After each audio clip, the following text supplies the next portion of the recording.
All right, so in the first 3 minutes of class, it's very important to do a couple things so that you engage your students for that whole hour and they learn as much as they can, and that they keep coming back week to week. 5 things are very simple. We need to show them and tell them that they're going to be successful, show them and tell them that they're going to meet their goals, show them and tell them that the class is going to be interesting, exciting, and worth their time, show them and tell them the class is going to be fun, and show them and tell them that it's going to be safe, physically safe, and I guess mentally, emotionally safe. So how do you show them and tell them they're going to be successful? Try to pick something at the beginning that they can all do. Even if it's really simple, like turn to the person next to you and introduce yourself. Yeah? They can all do that, and they will. Or you can start with a very simple stretch. Yeah? Everyone can stretch. Everyone can do this. They're like, oh good, I was scared that I was going to be a failure at this dance class, but already I've been stretching with everybody and I'm doing the right thing and it's good. Or if you are going to start right away with your dance, make sure you start in such a way that you show them and tell them they're going to be successful.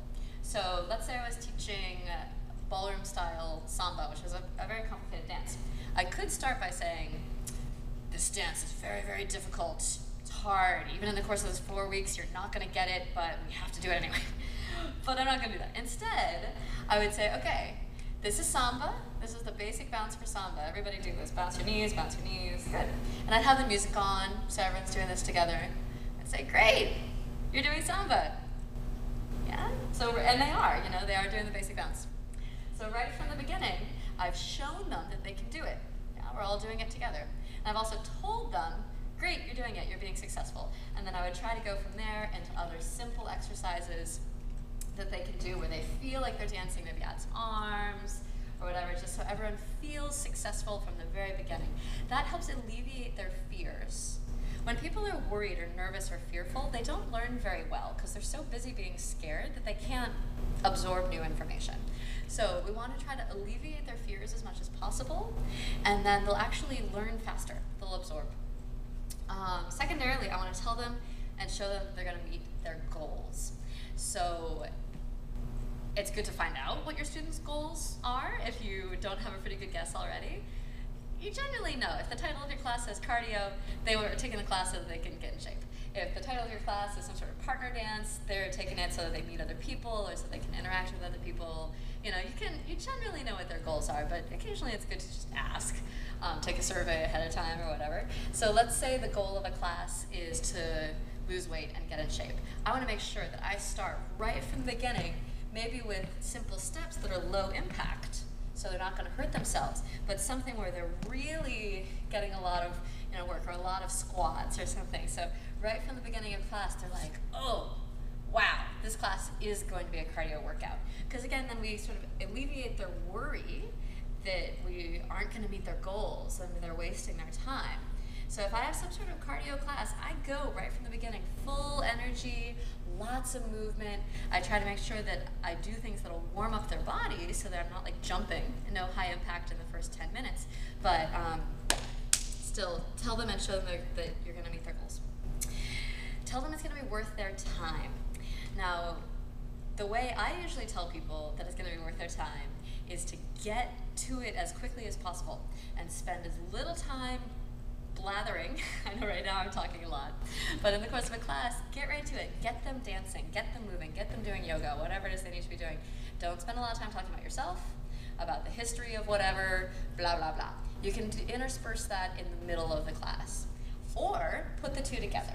So let's say that you're going to be teaching them like a foxtrot. I talk a lot about ballroom dancing because that's what I teach. So I would get them doing something. So they're like, okay, I'm doing this thing. And then at the same time, I would say, okay, good. Foxtrot is this jazzy dance. It comes from the 1930s. If you think of Fred Astaire, Ginger Rogers, it's very sort of got that jazzy flair, the sort of thing that you would see in an old black and white movie. So I'm talking and giving all the history at the same time that they're getting a chance to move. So I'm engaging both the audio learners and the kinesthetic learners. Visual people are watching, so everyone's getting something. That tells them automatically this class is going to be worth their time because we're layering all this information in as they're moving, instead of having them stand around for a long time just listening to me talk. Show and tell them it's going to be interesting and exciting. That's up to you and up to the style. Again, you might want to throw in a little performance, have your friends come in and perform, have former students come in and showcase what they've learned in just a couple of weeks. Whatever you can think of to make it exciting right from the bat, then they know, oh wow, this is really worth it. I'm going to make sure to come back to this class. And show and tell them it's going to be fun. Things that make it more fun, interacting between the people, make sure they get a chance to talk to each other. Being yourself, trying to poke fun at yourself or the dance or whatever. I try not to poke fun at the students.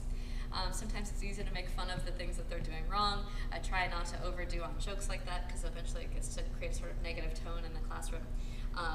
But whatever you can do to make it feel fun, have fun yourself. That's always the main one. Pick music you love that's going to make you happy to listen to and to dance to. And if you're having a good time dancing to your music, they will catch that infectious feeling of fun. And last but not least, and tell them. I mean, be like, you're going to have so much fun this hour. I've picked out all this great music for you. La la la la la. So it's okay to say that. I try not to be too heavy-handed, but you can throw things in and people will feel reassured. Tell them that it's going to be safe. Show them that it's going to be safe. You can do that by making sure they warm up their body properly. Even, whatever dance or movement you're teaching, make sure that you include like a good 4 or 5 minutes of warming up action. That's anything where all of their body is moving, nice, simple, big movements. They get all of the fluid in the joint mobilized and get the muscles warmer. After you warm up for 5 minutes, then you can stretch.